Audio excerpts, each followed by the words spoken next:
नमस्कार दोस्तों, मैं चेतन शर्मा स्वागत करता हूं आपका अपने YouTube channel Chetan Sharma maths classes में। आज का अपना टॉपिक है रिमाइंडर थ्योरम। अपने को जानना है कि ये शेषफल क्या होता है, शेषफल प्रमेय क्या होती है, किस तरीके से शेषफल अपन निकालते हैं। तो आज पूरी चर्चा, पूरी क्लास का जो अपना मेन टॉपिक है वो क्या है, शेषफल प्रमेय। शेषफल अपन किस तरीके से निकालते हैं, कैसे कैसे शेषफल को निकाला जा सकता है, आज उन सभी सवालों पर अपन चर्चा करेंगे। देखिए, शेषफल क्या होता है, शेषफल किस तरीके से निकालते हैं। सबसे पहले तो अपन एक सवाल उठाते हैं कि शेषफल होता क्या है, कैसे निकलता है, किस चीज को शेषफल बोला जाता है। मैंने एक छोटा सा एग्जांपल आपके सामने लिखा 11/2, 11/2। इसका मतलब ये है कि 11 को अपने को 2 से डिवाइड करना था, ये मतलब हुआ इसका। और जब डिवाइड करेंगे 2 5 10, यहाँ पे कितना बच रहा होगा, 1 बच रहा होगा। और इसको आप क्या नाम देते हो, शेषफल नाम देते हो। क्या नाम देते हैं इसको अपन, रिमाइंडर शेषफल नाम देते हैं। जिस चीज से डिवाइड कर रहे हैं उसको अपन क्या बोलते हैं, डिवाइजर। डिवाइजर भाजक। क्लियर है। जितनी बार अपन भाग लगाते हैं उसको अपन क्या बोलते हैं, कोशेंट, भागफल। और जिसमें भाग लगाया जा रहा है उसको अपन क्या बोलते हैं, डिविडेंड, भाज्य। तो यहां से अपना क्या निकल के आता है, शेषफल। जब किसी नंबर में किसी दूसरे नंबर से डिवाइड किया जाता है तो हमेशा क्या निकल के आता है, कुछ ना कुछ शेषफल निकल के आता है, अगर भाग पूरा पूरा नहीं जा रहा है तो। इसी शेषफल की पूरी कहानी है। इस शेषफल के बारे में अपन जानेंगे कि शेषफल होता क्या है, किस तरीके से शेषफल काम करता है और कितने शेषफल हो सकते हैं। तो सबसे पहली बात तो ये कि शेषफल 11 में से जब 10 माइनस करोगे तो एक जो बच रहा होगा वो किसका बच रहा होगा, प्लस का बच रहा होगा। तो एक चीज तो याद रखिएगा कि शेषफल हमेशा और हमेशा किसमें होता है, पॉजिटिव होता है, धनात्मक होता है। शेषफल हमेशा कैसा होता है, धनात्मक होता है। अब अगर मैं ये कहूं शेषफल ऋणात्मक भी होता है तो आप थोड़ा सा सोचोगे कि भाई शेषफल ऋणात्मक कैसे होगा। जरा देखिए, मैंने लिखा 11/2 और अब की बार मैंने 5 तक ना पढ़ के पहाड़ा कितनी बार पढ़ लिया, 6 तक पढ़ लिया। 2 6 12। और जब 11 में से 12 माइनस करोगे तो शेषफल कितना आया, -1। तो ये अपना माइनस का रिमाइंडर यहाँ पे क्या आ गया, निकल के आ गया। तो ध्यान रखिएगा कि शेषफल होता तो धनात्मक ही है, लेकिन सवालों को हल करने के लिए अपन ऋणात्मक शेषफल कभी कभी मान लेते हैं। बड़े बड़े सवालों को जल्दी और शॉर्ट ट्रिक से हल करने के लिए कभी कभी अपन माइनस का शेषफल भी मान लेते हैं। तो हमेशा अपन ये मानेंगे जब किसी संख्या में दूसरी संख्या से भाग लगाते हैं और भाग पूरा पूरा नहीं जा रहा है तो उसके 2 शेषफल बनते हैं, एक धनात्मक और दूसरा ऋणात्मक। हर किसी के 2 बनाने की कोशिश करते हैं। देखो मैंने कहा 39/9 इसके 2 शेषफल बचेंगे, धनात्मक शेषफल और ऋणात्मक शेषफल। धनात्मक शेषफल कितना होगा, 36/3 और 45 पे -6। मैंने लिखा 57/14, 57/14। इसके भी 2 शेषफल होंगे, एक धनात्मक शेषफल और नेगेटिव। धनात्मक कितना होगा भाई, 1 होगा, और ऋणात्मक कितना होगा, 70 पे -13 आ रहा होगा। इसी तरीके से कोई भी आप नंबर ले लीजिए, मैंने लिखा 36/7। इसके भी 2 होंगे, एक पॉजिटिव रिमाइंडर कितना होगा, 1 होगा 35 पे, और नेगेटिव रिमाइंडर कितना होगा इसका, -6 होगा। ठीक है, हमेशा 2 शेषफल बचते हैं, एक धनात्मक और एक ऋणात्मक। इन दोनों रिमाइंडर में आपस में एक बहुत अच्छा रिलेशन होता है। क्या होता है, अगर मैं दोनों शेषफलों को जोड़ दूं उनके चिन्ह हटा के, जैसे प्लस मैंने यहां से हटा दिया, ये माइनस मैंने यहां से हटा दिया, 1 और 1 कितना आया, 2। तो दोनों शेषफलों को जोड़ने के बाद वो संख्या निकल के आती है जिससे आप भाग दे रहे हो। 1 और 1 2, देखो 13 और 1 14, 6 और 1 7, 6 और 3 9। अगर मैं दोनों रिमाइंडर को ऐड कर दूं उनके चिन्ह हटा के, तो वो संख्या निकल के आएगी जिस संख्या से आप भाग दे रहे हो। ये कब काम आएगा, ये जब काम आएगा जैसे मान लीजिए मैंने कहा किसी नंबर को आपने 14 से भाग दिया, किसी नंबर को आपने 14 से भाग दिया। अगर एक शेषफल -13 है तो धनात्मक शेषफल कितना होगा। अब आप कह रहे हो अगर -13 1 है तो दूसरा कितना हो जाएगा, +1 हो रहा होगा। क्लियर है। मैं कहूं किसी नंबर को आपने 35 से डिवाइड किया, उसका एक पॉजिटिव रिमाइंडर जो निकल के आया वो 2 निकल के आया, तो बताइए माइनस का रिमाइंडर कितना होगा। तो आप कहोगे माइनस का रिमाइंडर कितना होना चाहिए 33, क्योंकि दोनों को ऐड करने के बाद मेरा कितना आना चाहिए, जिस संख्या से मैं भाग दे रहा हूं वो संख्या मेरी निकल के आनी चाहिए। तो एक बात तो ये क्लियर हुई कि शेषफल दो होते हैं, पॉजिटिव नेगेटिव, दोनों को ऐड कर देते हैं तो क्या निकल के आता है, अपना डिवाइजर निकल के आता है, जिससे अपन भाग दे रहे हैं वो संख्या निकल के आ जाती है। क्लियर है भाई। तो ये हुई बहुत छोटी सी बात कि किस तरीके से अपन रिमाइंडर फाइंड करेंगे। अगर मैं आपसे पूछूं, बताइए मुझे 0/9 रिमाइंडर कितना बचेगा, पॉजिटिव रिमाइंडर बचेगा, नेगेटिव रिमाइंडर बचेगा, और कितना रिमाइंडर बच रहा होगा। ध्यान रखिएगा, जब किसी संख्या को अपन किसी भी, जब जीरो को अपन किसी भी नंबर से डिवाइड करते हैं तो हमेशा हमेशा शेषफल कितना बचता है, 0, और 0 ना ही नेगेटिव होता है ना ही पॉजिटिव होता है। अगर मैं कहूं 0/100 रिमाइंडर बताइए कितना होगा, तो आप कहोगे यहाँ पे एक ही रिमाइंडर बच रहा होगा, कितना, 0 रिमाइंडर बच रहा होगा। 0 को जब किसी भी नंबर से भाग दोगे तो वो सबको क्या बना लेगा, 0 बना लेगा, और वही अपना क्या होगा, आंसर होगा। लेकिन अगर मैं लिखूं 2/7, इसमें बताइए पॉजिटिव रिमाइंडर तो कितना होगा और नेगेटिव रिमाइंडर कितना होगा। तो आप कहोगे सर भाग कैसे लगाएं, छोटी संख्या में बड़ी संख्या से भाग कैसे लगाया जा सकता है, और लग भी गया तो उसके दो शेषफल कैसे निकल के आ रहे होंगे। देखिए जब कभी छोटे नंबर में बड़े नंबर से डिवाइड करना है तो ध्यान रखिएगा, जो छोटा वाला नंबर होता है वही क्या होता है, रिमाइंडर। तो प्लस का रिमाइंडर तो कितना निकल के आ गया, 2। छोटी वाली संख्या ही क्या होती है, अपना शेषफल होती है। लेकिन अगर 7 से मैं 2 में भाग लगाऊं और ऐसे सोचूं 7 एकम 7, और 2 में से 7 माइनस करोगे तो कितना आ रहा होगा, माइनस का 5। तो दूसरा रिमाइंडर कितना हो गया, माइनस का 5। चेक कर लो, दोनों को ऐड करने के बाद क्या 7 आ रहा है, 5 और 2 कितना आ गया, 7 निकल के आ गया। अगर मैं कहूं आपसे 99/100, तो आप कहोगे ऊपर वाली संख्या कैसी है, छोटी है, तो पॉजिटिव रिमाइंडर तो यही दे रही होगी, कितना, 99। और अगर मैं कहूं नेगेटिव रिमाइंडर निकाल के बताइए तो 99 में क्या ऐड कर दूं, अगर मैं 1 ऐड कर दूं वो भी नेगेटिव रिमाइंडर वाला, तो कितना निकल के आ जाएगा, मेरा 100 निकल के आ जाएगा। छोटी संख्या में जब कभी बड़ी संख्या से भाग लगाया जाता है तो हमेशा छोटी वाली संख्या ही शेषफल होती है, धनात्मक शेषफल होती है। और अगर ऋणात्मक शेषफल निकालना है तो अपन इस तरीके से निकाल सकते हैं। जैसा कि मैंने पहले भी बोला था कि शेषफल हमेशा, जो क्वेश्चन आएगा और जो उसके ऑप्शंस होंगे वो हमेशा पॉजिटिव में ही होंगे, रिमाइंडर हमेशा क्वेश्चन वाला पॉजिटिव ही दे रहा होगा, लेकिन अपनी सुविधा के लिए अपन क्या करते हैं, नेगेटिव रिमाइंडर को मान लेते हैं। क्लियर है। अपन चलते हैं अपने सवालों की ओर, के सवाल किस तरीके से पूछे जाते हैं। प्री में कैसे सवाल आएंगे रिमाइंडर से, मेंस में कैसे सवाल आएंगे रिमाइंडर से, उन पे अपन जरा देखिए चर्चा करते हैं। एक बहुत ही छोटा सा मैंने एग्जांपल लिखा, 36 इंटू 15/7। वो पूछेगा रिमाइंडर निकाल के बताइए शेषफल कितना होगा।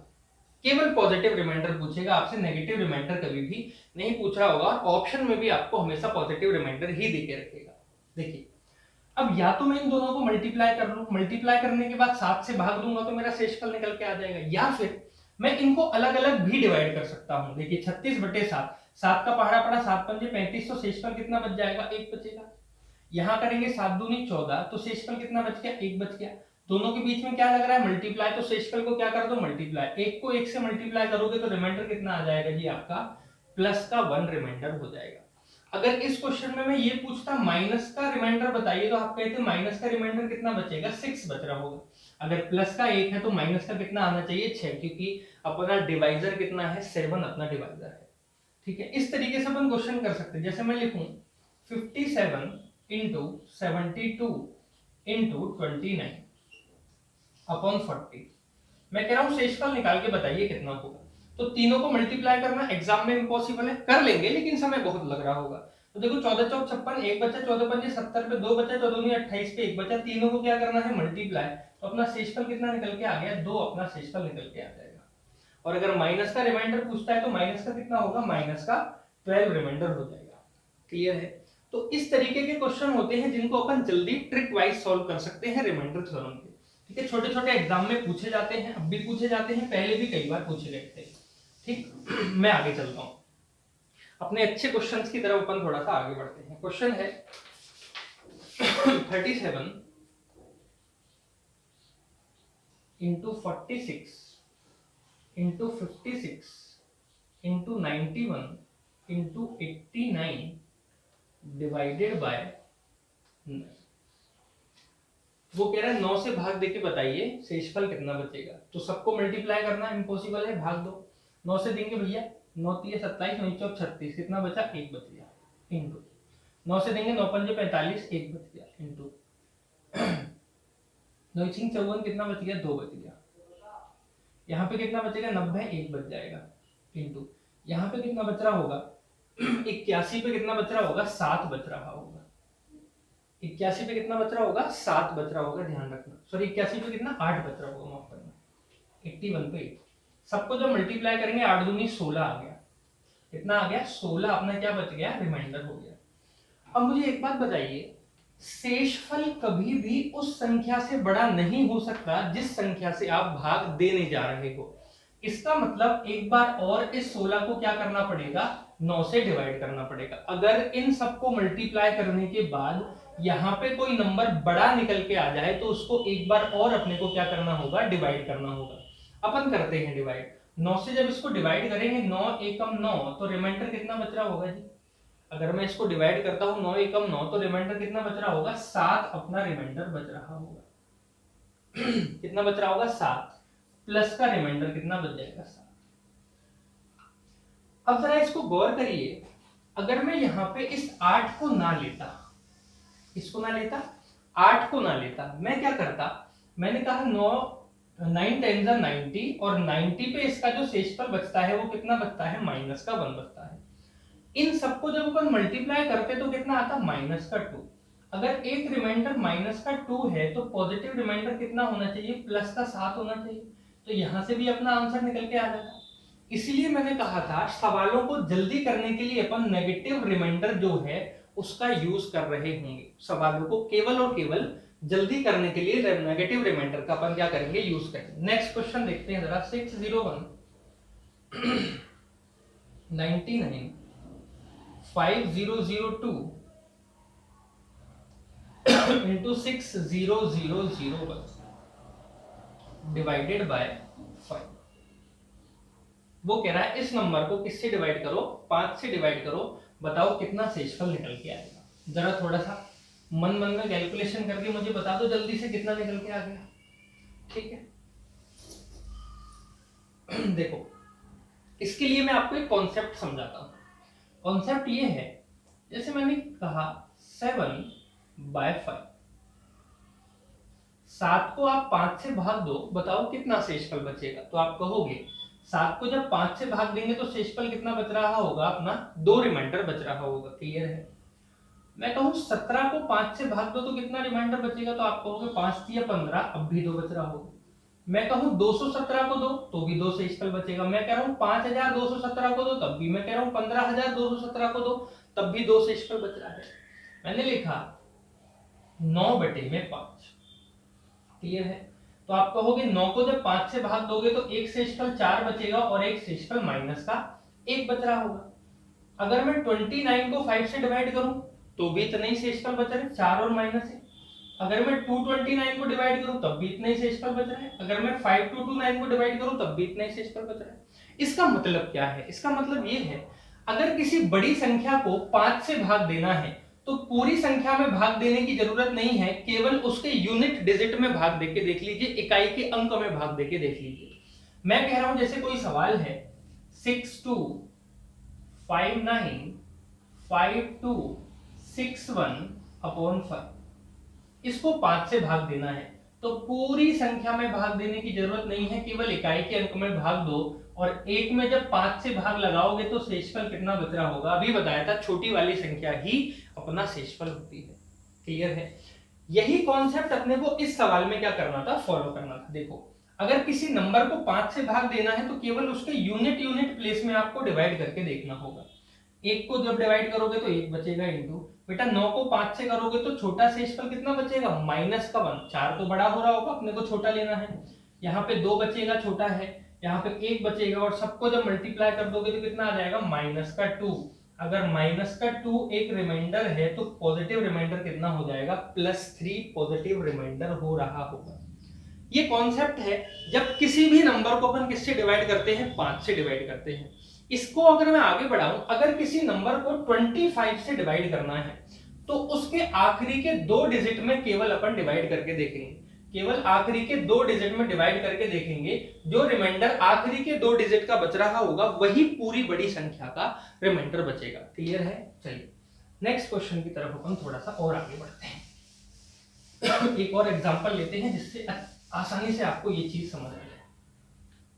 67 इंटू 64 इंटू 59 इंटू 61। ध्यान रखना हमेशा रिमाइंडर छोटा छोटा अपने को लेना है। 5 से मुझे भाग देना है भाई इसमें।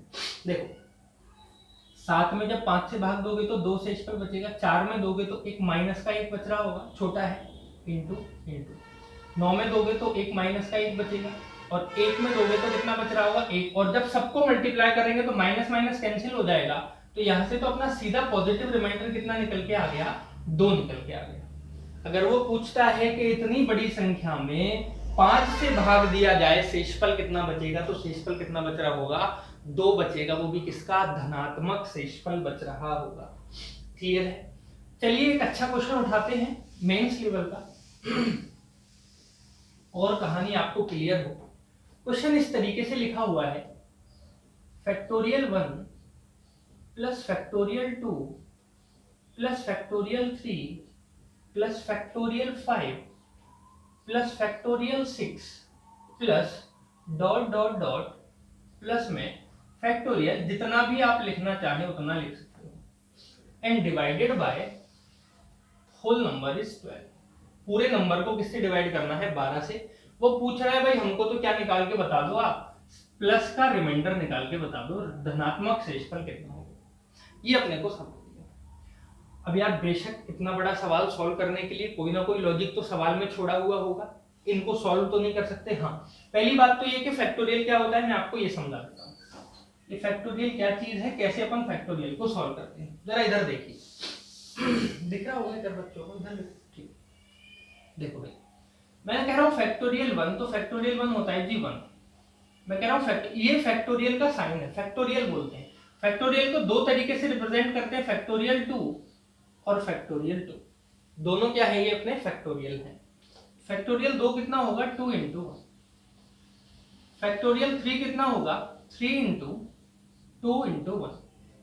फैक्टोरियल 4 कितना होगा, 4 इंटू 3 इंटू 2 इंटू 1। बेशक फैक्टोरियल अब आपको समझ आ गया होगा। अपने को पता है कि अगर मैं इस फैक्टोरियल 1000 को सॉल्व करने बैठूं तो इसमें टाइम लग जाएगा, क्योंकि फैक्टोरियल का मतलब तो है उससे छोटी सारी संख्याओं से उसको मल्टीप्लाई करना, ये तो बहुत कठिन होगा। अब मैं क्या करूं यार, इस क्वेश्चन को सॉल्व करने के लिए लॉजिक लगाता हूं कि अलग अलग भाग क्यों ना देके देखें। मैं कह रहा हूं फैक्टोरियल 1 में पहले 12 से भाग दो, फिर फैक्टोरियल 2 में आप 12 से भाग देना, फिर फैक्टोरियल 3 में आप 12 से भाग देना, फिर फैक्टोरियल 4 में आप 12 से भाग देना, फिर फैक्टोरियल 5 में आप 12 से भाग देना, फिर फैक्टोरियल 6 में आप 12 से भाग देना। हो सकता है यहीं पे कोई रिजल्ट निकल के आ जाए, आगे वाले करने की जरूरत ना पड़े, एक बार करके तो देखते हैं। फैक्टोरियल 1 कितना होगा, 1/12। फैक्टोरियल 2 कितना होगा भाई, 2 एकम 2, 2/12। फैक्टोरियल 3 कितना होगा, 6/12। फैक्टोरियल 4 कितना हो जाएगा, 4 3 12 दूनी 24/12। फैक्टोरियल 5 कितना हो जाएगा, 24 पंजे 120/12। फैक्टोरियल 6 कितना होगा, 720/12। और इस तरीके से आगे की कहानी अपनी चल रही होगी। क्लियर है? अब मुझे एक बात बताओ, 1 में जब 12 से भाग लगाओगे तो शेषफल कितना बचेगा, 1 बचेगा। 2 में जब 12 से भाग लगाओगे तो शेषफल कितना बचेगा, 2 बचेगा। 6 में जब 12 से भाग लगाओगे तो शेषफल कितना बचेगा, छोटा है खुद ही बचेगा। यहाँ पे शेषफल कितना बचेगा, 0। पूरा पूरा कट गया, यहाँ पे शेषफल कितना बचा, 0। यहाँ पे शेषफल कितना बचा, 0। अब यहाँ से एक लॉजिक ये पता चल रहा है कि फैक्टोरियल 3 के बाद फैक्टोरियल 4 से सभी संख्याएं 12 से क्या हो जाएंगी, पूरी पूरी कट जाएंगी। कोई भी नंबर उठा लो, फैक्टोरियल 7 8 9 1000, सारी संख्याएं 12 से क्या हो रही होंगी, पूरी पूरी कट रही होंगी। 6 के बाद इन सबके जो शेषफल निकल के आए वो कितने आए, 0 0। और जब सबको ऐड करेंगे तो 0 से कोई फर्क नहीं पड़ रहा होगा, 6 और 2 8 और 1 9, तो अपना जो पॉजिटिव रिमाइंडर बच रहा होगा वो कितना बच रहा होगा, 9 बच रहा होगा। एक लॉजिक सवाल में छोड़ा था जब ये सवाल बनाया गया कि 3 के बाद जो भी फैक्टोरियल नंबर आएगा वो रिमाइंडर कितना दे रहा होगा, 0 दे रहा होगा। अगर 0 दे रहा है आगे वाली संख्याओं में तो फिर निकालने की जरूरत नहीं है, क्योंकि 0 को कितनी भी बार ऐड करो संख्या पे कोई प्रभाव नहीं पड़ रहा होगा। क्लियर है? तो ये क्वेश्चन इस तरीके से अपने को सॉल्व करना था एग्जाम में। लॉजिकल क्वेश्चन था, अच्छा क्वेश्चन था, अपन सॉल्व कर लेंगे। चलिए मैं एक कॉन्सेप्ट आपको बताता हूं। कभी कभी अपन पेपर में क्या करते हैं, उस कॉन्सेप्ट को भूल जाते हैं और जल्दी जल्दी में सवाल गलत करके आ जाते हैं। ठीक है भाई, देखो वो कॉन्सेप्ट क्या है, जरा उस कॉन्सेप्ट पे अपन चर्चा करते हैं। कॉन्सेप्ट ये है कि जैसे मान लीजिए अपन ने अभी निकाला था थोड़ी देर पहले 39/9, इसका रिमाइंडर कितना निकल के आया था, तो आपने कहा था इसका रिमाइंडर निकल के आया था जी प्लस का 3, तो 36, 3 शेषफल बच रहा होगा। अगर कोई नंबर का आप शेषफल निकाल रहे हो और उस नंबर को अगर मैं सिंप्लीफाई कर दूं 3 से, मैंने इसको किससे सिंप्लीफाई कर दिया, 3 से, 3 से कट गया 13 बार और 3 से कट गया 3 बार। अब भाई 13 में जब 3 से भाग लगाओगे तो शेषफल कितना बच रहा होगा, 1 शेषफल बच रहा होगा। इन दोनों संख्याओं में कोई अंतर नहीं है, बस इसको सिंप्लीफाई करके मैंने क्या लिख दिया, 3 से ये लिख दिया। रिमाइंडर तो अब भी कितना होना चाहिए, 3 होना चाहिए, क्योंकि दोनों संख्याएं तो बिल्कुल बराबर बराबर संख्याएं हैं। अगर किसी नंबर को सिंप्लीफाई करके आप शेषफल निकाल रहे हो तो बाद में जिस नंबर से काटा था उस नंबर से मल्टीप्लाई अपने को करना पड़ेगा। 3 से काटा था तब 1 आया, तो रिमाइंडर कितना हो जाएगा अपना, 3 ही शेषफल आ रहा होगा। जिस नंबर से काट के लिखते हैं उसी नंबर से बाद में अपने को क्या करना होता है, उसको मल्टीप्लाई करना होता है, तभी इक्वेशन पूरी सेटिस्फाई हो पाती है। जैसे example 98 into 17373 into 153 into 96 into 527 और इस पूरे नंबर को डिवाइडेड बाय 100।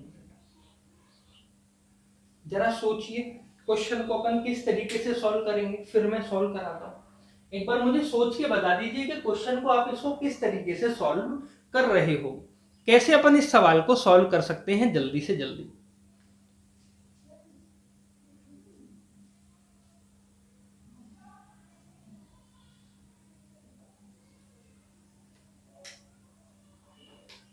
लगाया कोई दिमाग? देखो मैं बताता हूं कैसे सॉल्व करना है। अब यार 100 से अगर मैं इन संख्याओं को भाग दूंगा तो 100 से भाग देना तो मेरे लिए थोड़ा सा कठिन हो जाएगा। अब मैं क्या करूं, इसको सिंप्लीफाई कर लेता हूं। मैंने क्या किया, 4 से इसको काट लिया, कितनी बार कट गए, 25 बार, और 4 से इसको काट लिया कितनी बार, 24 बार। ध्यान रखना है कि सबसे पहले अपन ने किससे मल्टीप्लाई किया, सिंप्लीफाई किया इसको 4 से, उसके बाद और कट रहा है क्या कहीं पे, नहीं कट रहा। अगर नहीं कट रहा तो इस नंबर को 25 से डिवाइड करना अपने लिए क्या हो जाएगा, आसान। क्यों? क्योंकि 25 से भाग देने का ये क्रम है कि केवल आखिरी आखिरी के अंकों में अपन क्या करते हैं, भाग देते हैं। 98 में जब 25 से भाग दोगे, 25 चौक 100 माइनस का 2 बच रहा होगा, 25 तिया 75 प्लस का 2 बच रहा होगा, 25 दूनी 50 3 बच रहा होगा। क्लियर है? और 25 का जब इसमें दोगे 25 एकम 25 तो माइनस का 1 बच रहा होगा, और 25 से दोगे तो कितना बच रहा होगा, 2 बच रहा होगा। सबको मल्टीप्लाई, पहली बात तो माइनस माइनस कैंसिल हो जाएगा, 2 दूनी 4 तिया 12, 12 दूनी 24, तो अपना जो प्लस का रिमाइंडर निकल के आ रहा होगा वो कितना हो जाएगा, 24 अपना आंसर आएगा। जब इस नंबर में आप 100 से डिवाइड करोगे तो आपका आंसर कितना आ रहा होगा, 24 आंसर आ रहा होगा। ध्यान रखना, फिर से रिपीट कर रहा हूं एक बार, जब किसी नंबर को सिंप्लीफाई करते हैं तो उसको आखिरी को मल्टीप्लाई करना पड़ता है, उसको आखिरी में क्या करना पड़ता है, मल्टीप्लाई करना पड़ता है। मल्टीप्लाई अपन कैसे करेंगे, देखो 2 दूनी 4, 4 तिया 12, 12 दूनी 24, और जब 4 से इसको अपन मल्टीप्लाई कर रहे होंगे, जब इसको अपन 4 से मल्टीप्लाई कर रहे होंगे तो ये तो 25 से क्या आ जाएगी, बड़ी संख्या निकल के आ जाएगी। इसका मतलब 25 से फिर इसको अपने को क्या करना होगा, डिवाइड करना होगा। भाई 24 में जब 25 से भाग दोगे तो माइनस का कितना बचा, 1 बचा, और 4 में दोगे तो प्लस का कितना बचा, 4, तो कितना आ गया, माइनस का 4। इसका मतलब प्लस का रिमाइंडर फाइनल रिजल्ट कितना आएगा, 21। आखिरी का जो रिजल्ट होगा वो क्या होगा, 21 होगा, 21 होगा। क्लियर है? अब तो समझ आ गई होगी पूरी कहानी। चलिए अपन और आगे अच्छे क्वेश्चंस की तरफ आगे बढ़ते हैं और लॉजिक बताता हूं आपको, नया लॉजिक क्या है।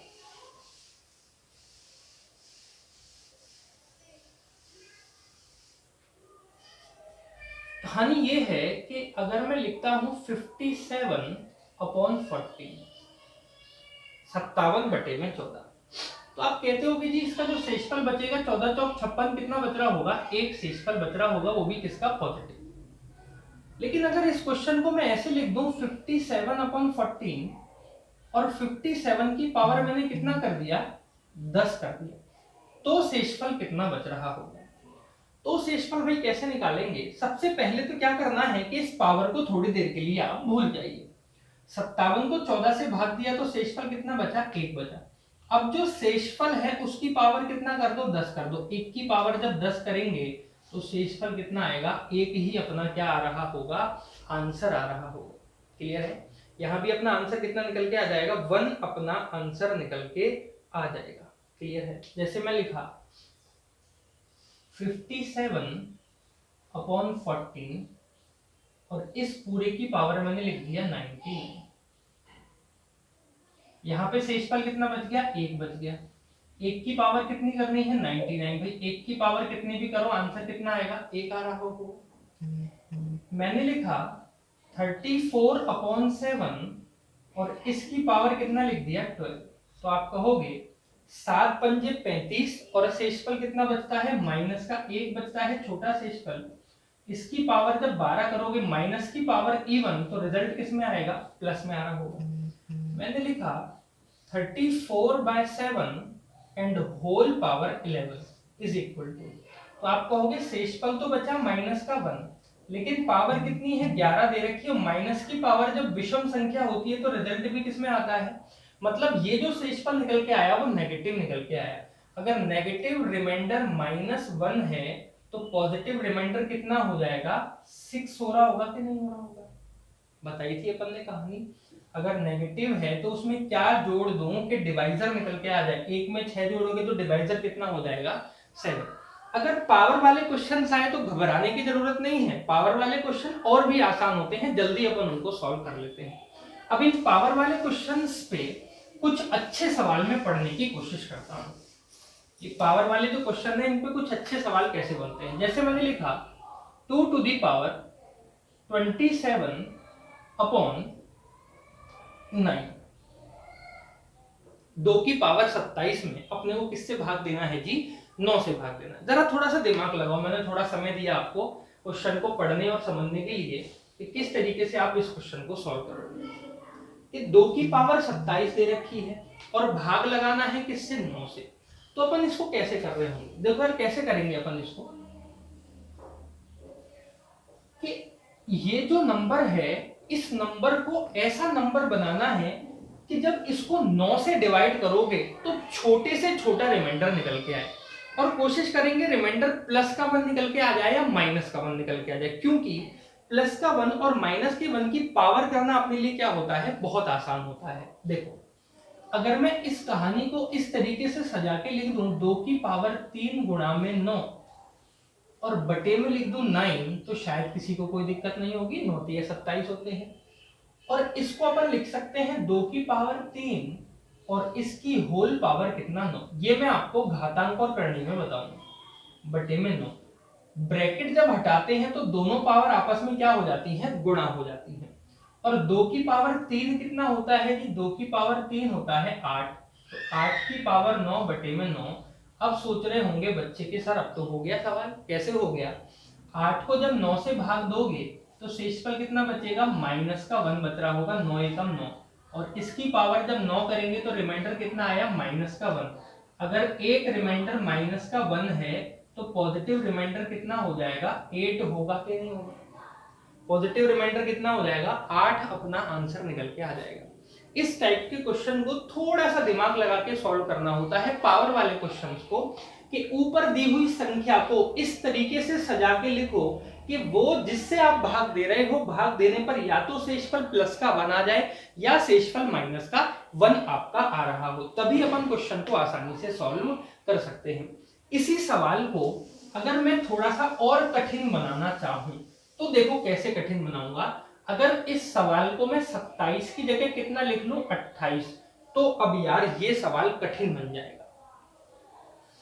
कठिन कैसे बन जाएगा कि 2 की पावर 27 तक तो मैंने सॉल्व कर लिया, अब 28 के टुकड़े करो। 28 के आप सोच रहे होंगे कि सर 4 गुणा 7 कर दो और 4 कर दो तो 2 की पावर 4 16 आ जाएगा, लेकिन 9 से 16 में भाग देने पर भी तो अपना आंसर नहीं निकल के आ रहा, तो वो तो बहुत टेढ़ी संख्या हो गई अपने लिए। तो अपन क्या करें, तो देखो ऐसे करो, 2 की पावर 27 तो आपने सॉल्व कर ही लिया था, तो 2 की पावर 1 गुणा में 2 की पावर 27, मैं इसको क्या नहीं लिख सकता क्या, और बटे में कितना आया था, 9। लॉजिक लगाओ थोड़ा सा भाई, 27 और 1 28, आधार समान है तो घातें जुड़ जाती हैं। अब आप ये देखिए कि 2 तो मैंने 2 रहने दिया, इंटू भाई 9 से जब 2 में भाग लगाओगे तो कितना बचेगा, 2 बच रहा होगा।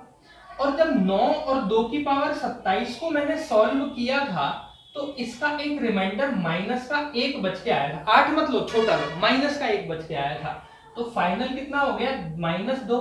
अगर एक शेषफल -2 है तो भाई कितना हो जाएगा, सॉरी 8 तो पिछली बार निकल के आया था, तो प्लस का रिमाइंडर कितना हो जाएगा, 7 अपना प्लस का रिमाइंडर हो रहा हो। कर लिया सवाल, कितना आसान सवाल हो गया, कितना हो गया 7। भाई 27 तक तो सॉल्व कर ही लिया। अब अगर यहाँ 29 दे देता तो मैं 2 की पावर कितना कर देता, 2। अगर 30 दे देता तो करने की जरूरत नहीं होती, 30 अगर दे देता तो अपन 3 गुणा 10 ही ना लिख लेते उसको डायरेक्ट। मेरी बात समझ आ रही है? चलिए बेटा इस तरीके से पढ़ते रहो, सब आपके सब्जेक्ट जो होंगे, टॉपिक्स जो होंगे, मैथमेटिक्स के जितने भी सब्जेक्ट और टॉपिक है वो मैं सारे आपको अच्छे से सॉल्व करा दूंगा। जैसे मैंने लिखा 7 की पावर 28 अपॉन 400, ये मुझे सॉल्व करना है। इसको अपन किस तरीके से सॉल्व करेंगे, 7 की पावर 24 अपॉन 400, 28 अपॉन 400। अब इस सवाल को करने के लिए कुछ सवाल बच्चे ऐसे भी होते हैं जो अपन ने सॉल्व कर रखे हैं, तभी अपन उनको सॉल्व कर सकते हैं। अगर कोई नया सवाल आ गया, नया कॉन्सेप्ट आ गया, तो पेपर में उसको पकड़ना अपने लिए बहुत कठिन होता है, उसको स्किप करना ज्यादा बेहतर होता है। तो स्किप करने वाला क्वेश्चन नहीं है, थोड़ा सा दिमाग लगा के अपने को सॉल्व करना चाहिए था। देखो अगर मैं इसको ऐसे लिख देता, 7 की पावर 4 गुणा में 7 और बटे में 400, तो शायद इस सवाल को करना मेरे लिए थोड़ी सी आसानी हो जाती। 7 को 4 से मल्टीप्लाई करेंगे तो भी 28 आ रहा होगा, क्लियर है। अब मैंने लिखा 7 की पावर 4 को तो सेपरेट करके अलग लिख लिया, और ऊपर कितना लिख लिया, 7 लिख दिया, और बटे में कितना लिख दिया मैंने, 400 लिख दिया, क्लियर है। अब 7 की पावर 4 कितना होता है, 7 की पावर देखो, 7 की पावर 4 अब करोगे तो कितना होगा, 2401 होता है। इसलिए मैंने इसको 4 की फॉर्म में तोड़ा था, क्योंकि ये चीज मुझे सवाल में देखते ही पता चल गई थी कि ये कॉन्सेप्ट मुझे इसमें पकड़ना होगा। तो 7 की पावर 4 किया मैंने, 2401 और 2401 की पावर 7, और इसको किससे भाग देना है, 400 से मेरे को फाइनल भाग देना है। तो 6 चौक 24, कितना बचेगा बेटा, एक शेषफल, और 1 की पावर जब 7 करोगे तो अपना आंसर कितना निकल के आ गया, 1 अपना आंसर निकल के आ जाएगा। आसान सवाल था, थोड़ा सा लॉजिकल था, थोड़ा सा लॉजिक लगाना था, दिमाग का यूज करना था कि 7 की पावर 4 में ही क्यों तोड़ा, इसलिए क्योंकि 7 की पावर 4 400 से आसानी से कटती है और एक शेषफल बचा के देती है, क्लियर। चलिए अपन थोड़ा सा और आगे चलते हैं। अपना दिमाग बिल्कुल मत लगाओ, आप बस वीडियो देखते रहो, क्लास में रेगुलर रहिए, उसके अलावा आपको कुछ भी करने की जरूरत नहीं होगी। 5 की पावर 500 और बटे में 500, इसको सॉल्व करो यार एक बार जल्दी से। 5 की पावर 500 और बटे में 500, किस तरीके से आप इसको सॉल्व करोगे। मैं भी देखता हूं कैसे आप दिमाग लगाओगे इसको सॉल्व करने के लिए, किस तरीके से आप इनको सॉल्व कर रहे होंगे। जल्दी से एक बार इसको सॉल्व करके मेरे को बता दो। जैसा कि मैंने अभी बताया था, कुछ क्वेश्चंस ऐसे होते हैं जो स्किप करना पेपर में आसान होता है, या फिर उनको करने के लिए समय अपने को बहुत ज्यादा चाहिए। ये क्वेश्चन उन्हीं क्वेश्चंस में से हैं। अगर मैंने पहले कर रखे हैं तो मैं आसानी से उन क्वेश्चंस को कर दूंगा, अदरवाइज क्वेश्चन मैं नहीं कर पा रहा हूँ। देखो यार कैसे, क्योंकि इसको करने के लिए अपने को क्या करना था कि 5 को ऐसी फॉर्म में ढालना है कि 500 से कटे तो कटे, लेकिन शेषफल भी या तो प्लस का 1 आ रहा हो या माइनस का 1 आ रहा हो, तभी अपन सवाल को सॉल्व कर सकते हैं। तो मैंने इसको लिख लिया 5 की पावर 3 और गुणा में 5 की पावर 497 अपॉन 500 लिख सकता हूं। आधार समान है, दोनों घातें ऐड होके फिर से 500 बना देंगे। 5 की पावर 3 होता है 125। 5 की पावर 3 कितना होता है? 125। मैं इस पूरी संख्या को ध्यान रखिएगा 125 से सॉल्व कर रहा हूं। मैंने ये संख्या किससे सॉल्व की है? 125 से। तो आखिरी में जाके मुझे 125 से गुणा करना होगा। तो एक बहुत ही बेहतरीन सवाल बन गया। 497 अपॉन 4 भाग दोगे तो 1 शेषफल आएगा, और 1 की पावर तो मन चाहे जो कर लो, कितना आ रहा होगा? 1 ही आ रहा होगा। लेकिन सिंप्लीफाई किससे किया था? 125 से। तो आखिरी में मल्टीप्लाई भी किससे करना पड़ेगा? 125 से। तो आंसर कितना हो गया अपना? 125 अपना रिमाइंडर निकल कर आ रहा होगा। उम्मीद करता हूं कि आज की क्लास आपको अच्छी लगी हुई होगी। रिमाइंडर थ्योरम के और भी अच्छे क्वेश्चंस के लिए लेके अपन कल आपसे जोड़ेंगे। धन्यवाद।